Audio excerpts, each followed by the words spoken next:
I was just going to say that thank God that we don't have anyone who's from Uruguay here, so you can all feel very comfortable and welcome in Ghana. I know Egypt wants to say something.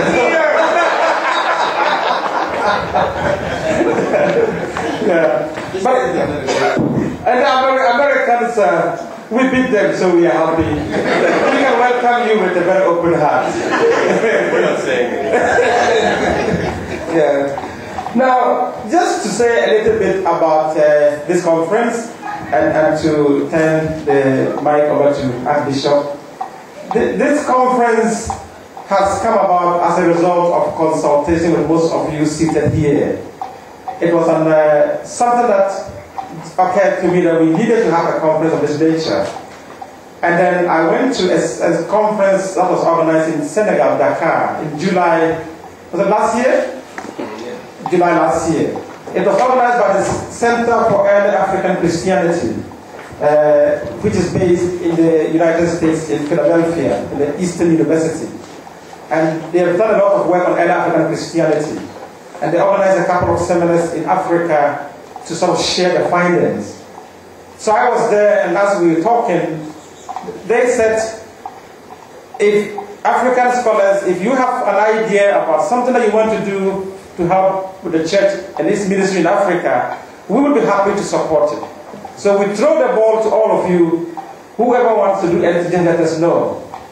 And so I came out and I said, I have an idea. I know what we can do. And then they said, go ahead. If you can talk to your other African colleagues, and we are happy to do it, we will be supportive of it. So Joel Elosky is here. Michael Glero is trying to help Professor Sunday to bring him over. He's also here. They are from the Center for Early African Christianity. And so we have to do this with their support and their sponsorship for the conference. And so I want to say a big thank you for the Center for Early African Christianity, and to Michael and to Joel and to all of you here. But when I got the idea, and then I talked to Professor Sunday, and he was at that conference in Dakar, and he said, John, this would be a good idea. Let's go on with it. So he gave me the dates, and then I started contacting people. I wrote to Father Kuka in Nigeria, and I wrote to Archbishop Onaiyekan, but that was later. I wrote to Johnson and Bila. He gave me a lot of the names, and Bishop Josiah told me, you have to get Archbishop Onaiyekan. And so I said, okay. I now know. I don't have I don't have his email, and bishops don't reply to emails. So how am I going to get Archbishop of all people? So I emailed Father Kuka. I said, can you get me Archbishop Onaiyekan's email address? And he sent it to me. So I said, I'm just going to write. So I wrote to him, and I got the reply the following day. And I said, the man has replied. This is a different bishop. And I was so excited. He didn't only reply, he said, I'm coming. And I was like, wow. So that was very exciting. And then he is one of the archbishops that I really enjoyed emailing. You go to the email internet on the evening, in the night, 12 midnight, and you can see Archbishop Onaiyekan online. I'm like, what time does this man sleep? And then you send an email and you get a prompt reply. That was so refreshing. And so Archbishop Onaiyekan, the Catholic Archbishop of Abuja, he's also the president of CAN, the Christian Association of Nigeria. Until yesterday. Oh, you were? Until yesterday. So you were in the process of handing over your baton. I was deposed.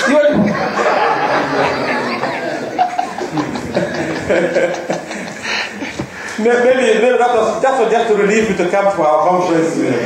We are glad to have you here. And Archbishop will give his paper this morning, and Reverend Dr. Mbila will chair that session, and then Professor Sunday will take over for the next lecture.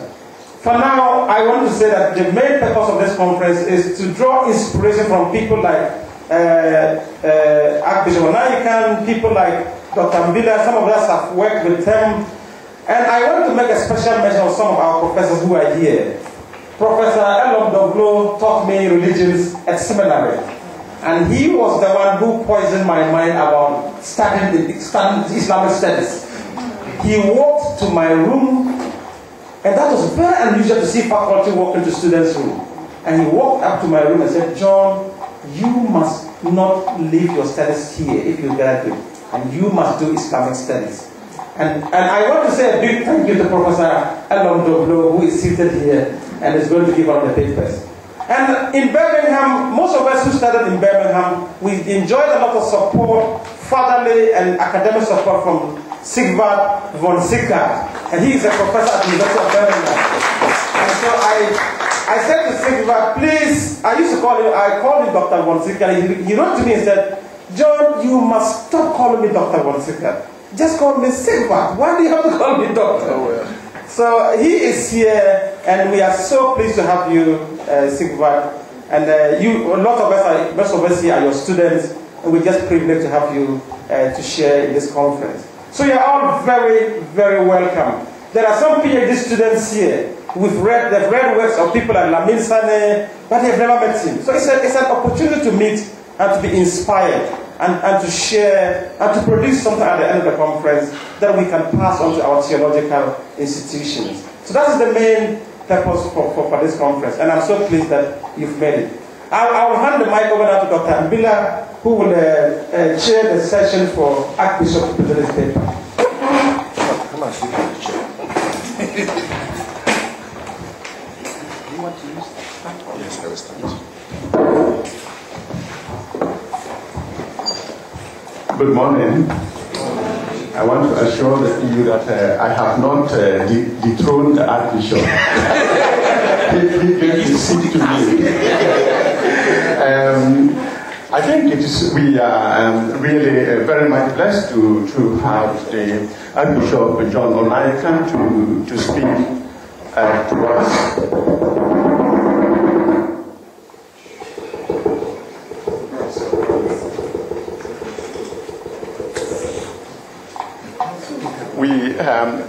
I was trying to get us to understand that we are really blessed to have Archbishop Onaiyekan to speak to us. For those of us who have worked with him, and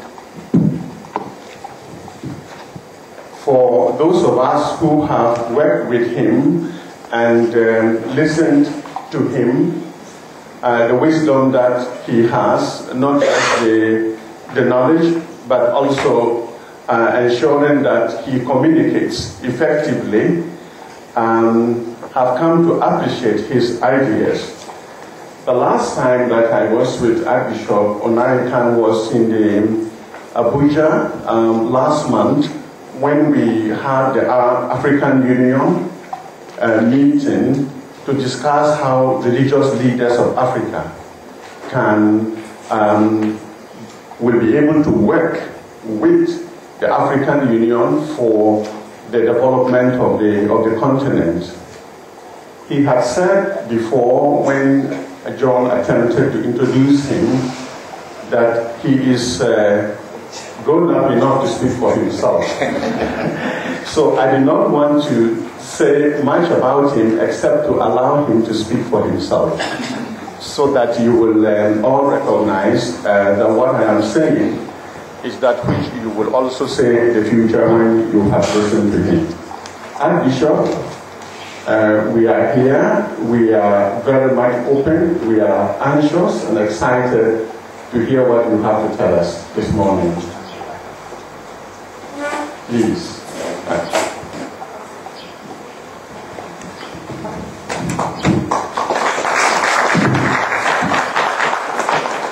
Good morning, brothers and sisters. I'm told that I have 45 minutes. I may not need all of it, but when I've reached around 35, let me know so that I finish the rest quickly. I want to thank John. I met him for the first time yesterday evening, although we have been talking on email for quite some time. I'm particularly embarrassed, but this.